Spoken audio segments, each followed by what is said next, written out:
After a 7-year of brutal war, Houthi rebels refuse to give up arms and seize peace opportunity.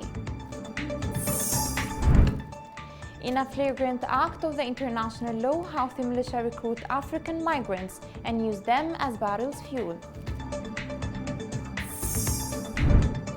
The displaced people's suffering continues as the conflict extends throughout the country.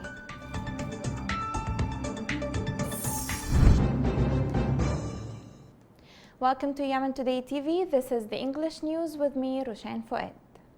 It has been now 7 months since the Saudi government proposed a ceasefire that Houthi rebels turned down. Houthis think they are in a strong position to reject the Saudi proposals. The following report attempts to dig deeply into the Houthi refusal to the Saudi initiative. After 7 years of brutal civil war in Yemen, the Iran-backed Houthi militia refuses to give up arms and negotiate, despite the Saudi ceasefire offer proposed last March and the US withdrawing its support for Riyadh's role in the conflict last month. So far, Houthi rebels have refused to put down their weapons and enter into talks.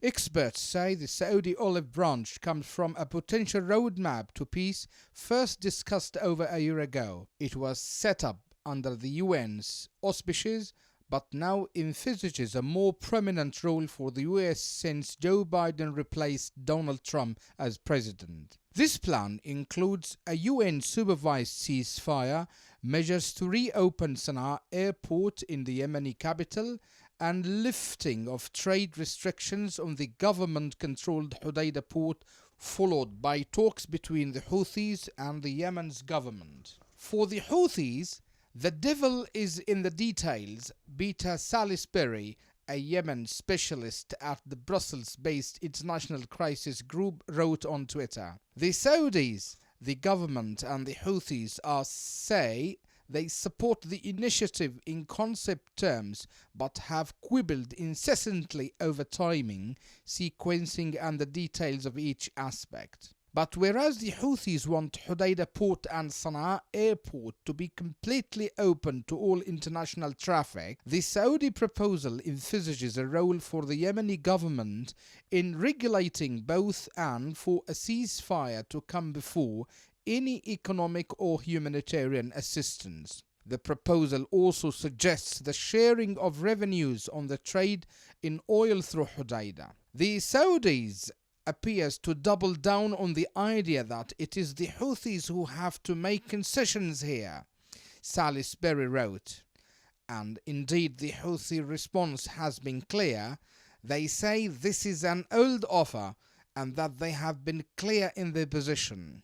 Completely lift barriers to movement on Hodeidah and Sana'a airport, they accuse the Saudis of using humanitarian crises as leverage. Seeing revenue sharing at Hodeidah and the reopening of Sana'a airport are long-standing Houthi demands, it's clear that Riyadh believes it's calling the bluff in front of the US and the UN to show they don't want peace in Yemen. Cisenia Bianco, a research fellow on the Gulf at the European Council on Foreign Relations, wrote on Twitter. The Houthis appear to think they are in a strong enough position to turn down the Saudis' proposals. Riyadh follows an increase in attacks by the Houthi rebels against oil installations in the kingdom, with the Houthis launching another drone attack on airport in southern Saudi Arabia. This follows the Houthis' intensification in recent weeks of their attacks on Ma'rib, an oil-rich town and the UN-recognized government's last remaining stronghold in northern Yemen. Ma'rib is essential for us because of the blockade which stops the impoverished Yemeni population from buying petrol and gas at market prices. Abdul Majid al-Hanash, a Sana'a-based Houthi negotiator, told us last week, as long as this blockade is imposed on northern Yemen, preventing access to these much needed goals, we will have to try and lift it by force. Ultimately, the concessions offered by Riyadh through their ceasefire initiative plus the unusual Saudi flexibility should have been embraced by Houthi rebels if they consider ending the suffering of millions of Yemenis. Yet, rejecting it or even any similar peace proposal is no surprise, as the very genetic structure of Houthis seems to base in violence, and nothing but violence. In Ma'rib, a number of families faced displacement in Rahaba district due to random Houthi shelling in the city. Sources said that dozens of families were displaced during the 2 days as a result of the Houthi militia's escalation in Rahaba. Civilians were targeted with all kinds of weapons, including ballistic missiles and drones, forcing the residents to leave their homes and areas in search of safety. The number of displaced families in the past 2 days alone has reached 150 families, which is more than 1,000 individuals. Meanwhile, the executive unit for the managing IDPs camps said that the militia targeted residential areas in Rahaba with artillery and booby-trapped aircraft, which led to the killing of 2 civilians and wounding of about 20 others. Also, displaced families were distributed among the districts of El Juba, Harib, Jabal Murad, and El Medina. Because of Houthi attacks on displaced camps in Ma'rib, those camps face closure and thousands of internally displaced families can find themselves without shelter. This report has more details on the suffering of displaced people in Ma'rib. Thousands of displaced Yemeni families in Ma'rib face the threat of expulsion from the random camps in which they live, as these camps are built on private lands.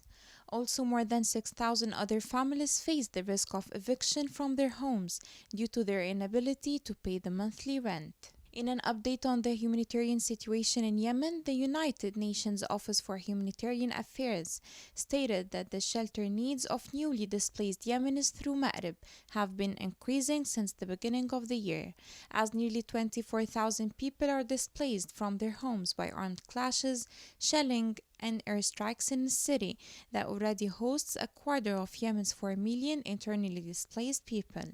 According to the UN report, most of the newly displaced went to seek safety in urban centers and about 150 in informal areas. Living conditions in settlements remain miserable, with a lack of supplies of shelter, clean water, electricity, and health facilities, according to UNHCR report. With women and children making up to 80% of the displaced, they are the ones who suffer the most from the resulting overcrowding, lack of privacy, and limited access to basic services. UNHCR provides basic household items, legal aid, and psychological support across 7 settlements in Sirwah, which hosts about 20,000 individuals. In addition, UNHCR is distributing cash for rent to more than 2,800 families as part of their cash-based interventions to assist 6,000 families at risk of eviction. The United Nations indicated that thousands of displaced Yemeni families are currently facing the threat of eviction, and that during the past week, the authorities in Ma'rib shared a list of 2,800 families at risk of eviction from 13 sites, hosting internally displaced people on privately owned lands, which need a solution for resettlement urgently. Furthermore, at least 5 families were evicted from a site that was hosting IDPs from Amran Governorate by the owner and moved to another area within the same site. Another 28 families have also been ordered to move to other locations in the next week. The suffering of the displaced in Ma'rib continues, either by conflicts and wars, ignored by the militia, or to the inability to afford basic life needs. Houthi militia continues to recruit African migrants and send them to field battles. Sources revealed that there are more than 300 recruits of Ethiopian and Somali nationalities fighting in frontiers. The sources reported that the militia members arrested Africans coming from the government-controlled areas in El Baida, Damar, Ta'az, and moved them to a training camp in Damar. Sources confirmed that some of these Africans committed suicide inside of the Houthi camps only to escape going to France. In the same time, Houthi Al Masira TV showed a number of Africans chanting the militia's mottos and declaring allegiances to the militia's leader.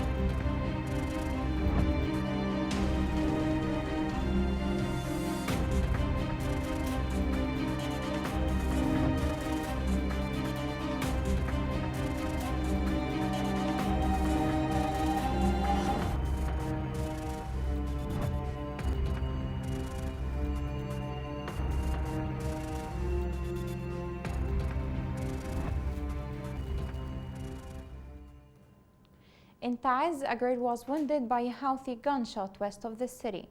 Local sources said that the Houthi militia targeted with live bullets the populated areas in the line linking Taiz and Hodeidah. This resulted in the injury of the little girl Aisha Ali Thabit with a bullet in the abdomen while she was playing in front of her house.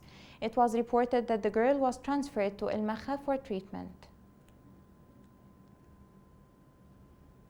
7 years of brutal wars in Yemen, now while Houthi rebels refuse to give up arms and negotiate a peace deal. This has made some active members in the international community feel disappointed, and they started blaming Houthis firmly for blocking all peace efforts. The following report tracks Houthi constant obstruction of all United Nations-led peace proposals. With the start of the new UN Special Envoy's walk in Yemen, the tone of international resentment against the Houthis' violations in Yemen rose amid warnings of prolonged crisis due to the militia's continuous rejection of political solutions. Despite the constant visits to the region by the US envoy, Tim Linder King, he did not achieve any significant breakthrough. He called for a ceasefire and a return to the negotiating table, which has not been achieved so far. This comes amid concerns by officials that the crisis in Afghanistan can overshadow the war in Yemen, which claimed the lives of about 130,000 people. Meanwhile, the leader of the Houthi militia renewed his rejection of any peace proposals and said he had decided to continue the war. US Secretary of State Antony Blinken, who reiterated the United States' strong condemnation of the recent Houthi attack on Saudi Arabia, he said that since the beginning of this year, Saudi Arabia has been subjected to more than 240 attacks by the Houthis, who have endangered the Saudi people, along with more than 70,000 American citizens residing in Saudi Arabia. He added, the Houthis have intensified their attacks inside Yemen in recent weeks, especially their attack on Marib. This costly and faltering attack will complicate the humanitarian crisis in Yemen. The Houthi attacks perpetuate the conflict, prolong the suffering of the Yemeni people, and threaten peace efforts at a critical moment, according to the US Secretary. Blinken called on the Houthi militia once again to abide by the ceasefire and to indulge into negotiations under the auspices of the United Nations. In the same context, the Charge d'Affaires of the US ambassador met with the Yemeni Minister of Defense and said that it is time to end the war to stop the suffering of Yemenis, and stressed that Houthis must stop the escalation and seize the available peace opportunities. Also, the Swedish Foreign Minister met with the US envoy to Yemen to discuss peace efforts, where she stressed the need for coordinated international support to help end the fighting and re-energize the political process. Despite international efforts to end the Yemeni crisis, the United Nations acknowledged that there are no signs looming on the horizon to end the Yemeni crisis. This came in a statement of a senior UN official for the Middle East at a Security Council session last week, saying, "The parties in Yemen have not made any progress in reaching a political agreement to settle the civil war that has entered its 7th year. On one hand, international community stressed that war must end. Houthis continue to refuse all peace efforts, but also escalate military operations on the other hand. It is inevitable that the basic Yemeni citizen hardship will continue." A massive fire devastated homes of displaced people in El Durahimi area south of Hodeidah. Local residents said that the fire broke out in the straw houses inhabited by displaced people in El Nakhila area, which led to the destruction of entire 5 houses. Coming next. Houthi rebels continue to crack down Yemeni women.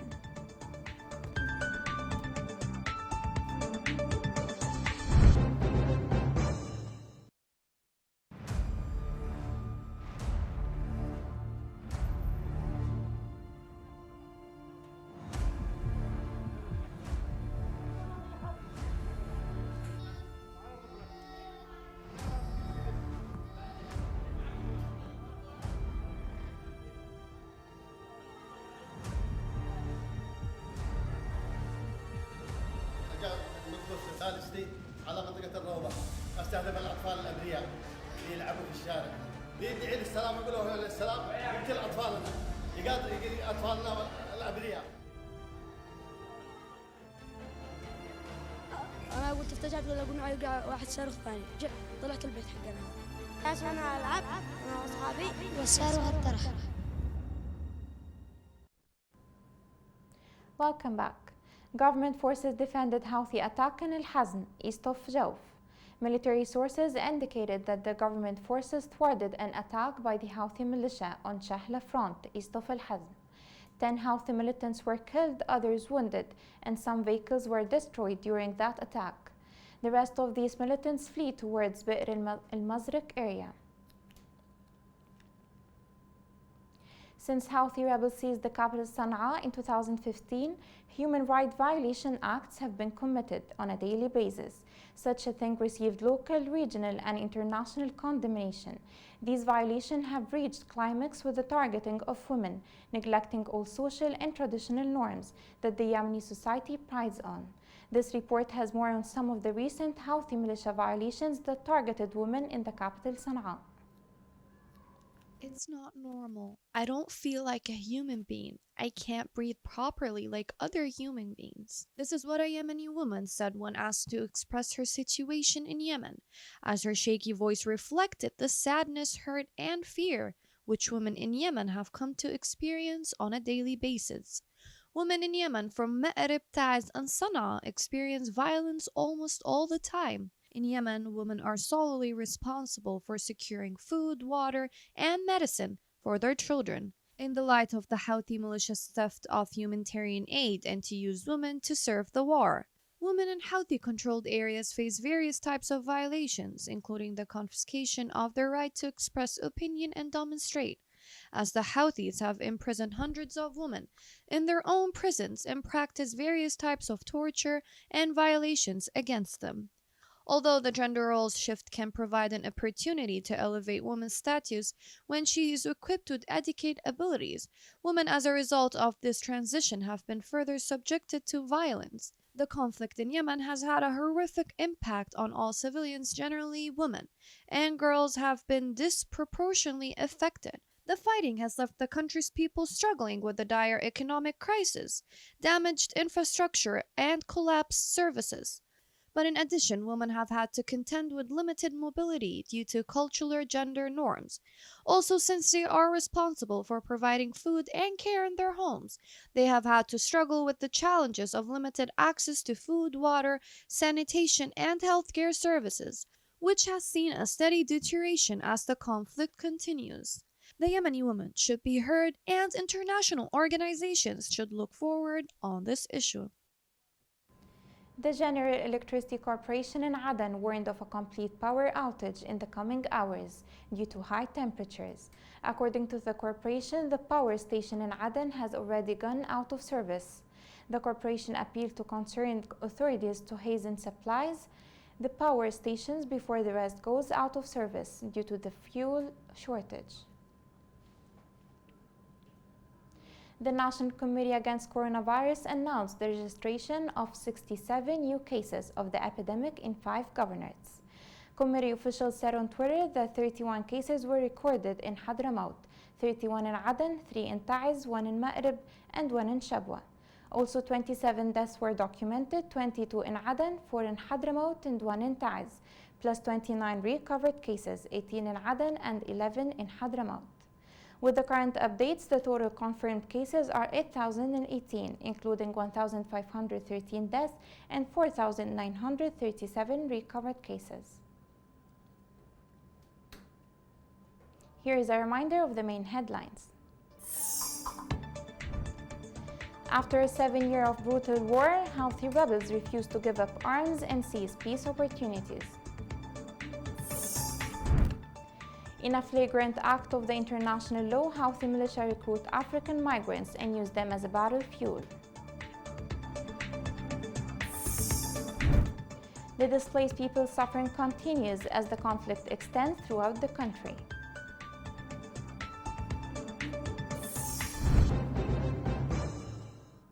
This is the end of the news. It was Rushan Fuad. See you soon.